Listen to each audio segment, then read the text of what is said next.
Hey, what's up, Eagles Nation? It's your guy, Cool Eagle, back here with another video. I just want to come talk to you guys about key injuries on this team. So as we all know, Rodney McLeod is out with a significant injury that's going to have him miss the rest of the season. Jack Driscoll, a promising tackle on this team, has a MCL tear that is deemed significant and could miss the rest of the season. Well, he is going to miss the rest of the season. Some news that we don't want to hear right now with the momentum we have after seeing Jalen Hurts beating the number one team in the NFC, well, arguably the number one team in the NFC, giving this offense life. We have momentum, and now you got to deal with this news all over again. Something that's been a tired old story, Philadelphia Eagles and their injuries.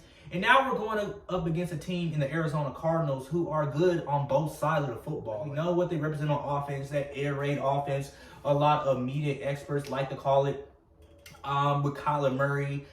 Those two running backs, they got a Kenyon Drake and that electric rookie Edmonds, who's a change of pace back like we have in Boston Scott. And then the wide receiving core. Do we even have to talk about that? DeAndre Hopkins, who can pretty much catch anything. Larry Fitzgerald, who's a bona fide Hall of Famer. Christian Kirk, who's an ascending rookie in the slot position, man. So right now you're looking at an offense right now against a defense where the front seven is more reliable than your back secondary right now, especially with the injuries to Rodney McLeod, Darius Slay in concussion protocol. You're wondering if he's going to come into this game at 100%. Avonte Maddox and his struggles on that other side. And then you never know what you're going to get out of Nickell Roby-Coleman. But I am trusting in this front seven, and I believe that we can show up to at least pose some problems to that electric and explosive Arizona offense. Now, defensively, Arizona is a very tenacious defense, looking at the quarterback, man. Buda Baker, who is looking like a Defensive Player of the Year candidate, Patrick Peterson, and a list of other guys on that team who can just cause you problems, especially in an offense where we have our 13th combination on offensive line. Jalen Hurts, who now has more tape on him going into this game. So that's also a concern. And then the fact like you have a wide receiving core that, although miraculously learned how to run routes and catch balls in that New Orleans Saints offense, you don't know what kind of game you're going to get out of them when the fire has quailed down a little bit.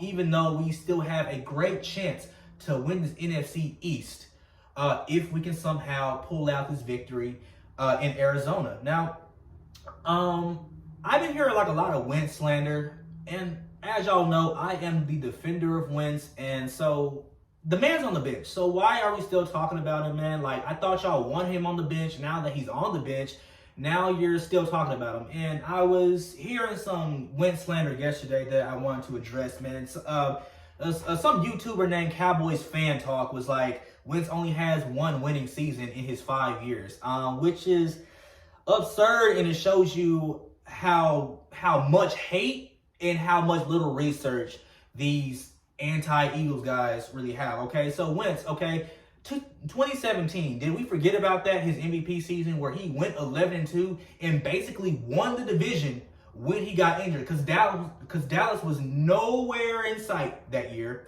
And then you had 2019 where he put the team on his back and carried a group of practice squad players, a group of wide receivers who did not get over 500 yards, something that has not seen before in NFL history. Carson Wentz overcame that group of 4,000 yards. We know the whole narrative, and took this team to the playoffs. Now, so that's more than one winning season. So I don't get where that's coming from. And then the contract. I was talking to a Dolphins YouTuber about, I think last week, shout out to him.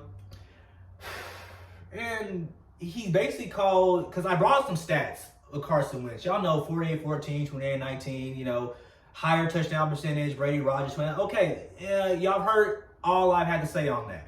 But the fact you're talking about Kirk Cousins, because he's a stat warrior, well, let me tell you the difference between Carson Wentz and Kirk Cousins, okay?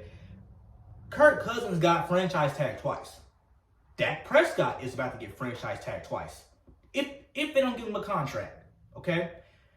Carson Wentz is part of the reason you won a Super Bowl. Like, what is so hard to comprehend about that? From these Cowboy fans that have so much hate but so little research. And it's just, and I know we go back and forth, Cowboys fans, all fun and jokes, and it is all fun and jokes. But at the same time, we don't want this toxic talk to spread to like the majority of our fan base who are not as well versed and who rely on content creators other than the national media to report on things like this. So we must be honest, okay? Now, and you want to kick a dog while he's down on the bench. Well, Carson Wentz is making more money than Dak has made in his first, well, about these 6 years in the NFL, going to the next season, $107.8 million. That's nothing to sniff at. But again, I'm tired of talking about this, man. I'm curious to hear what you guys think in the comments, man. What are your thoughts going into this game against Arizona?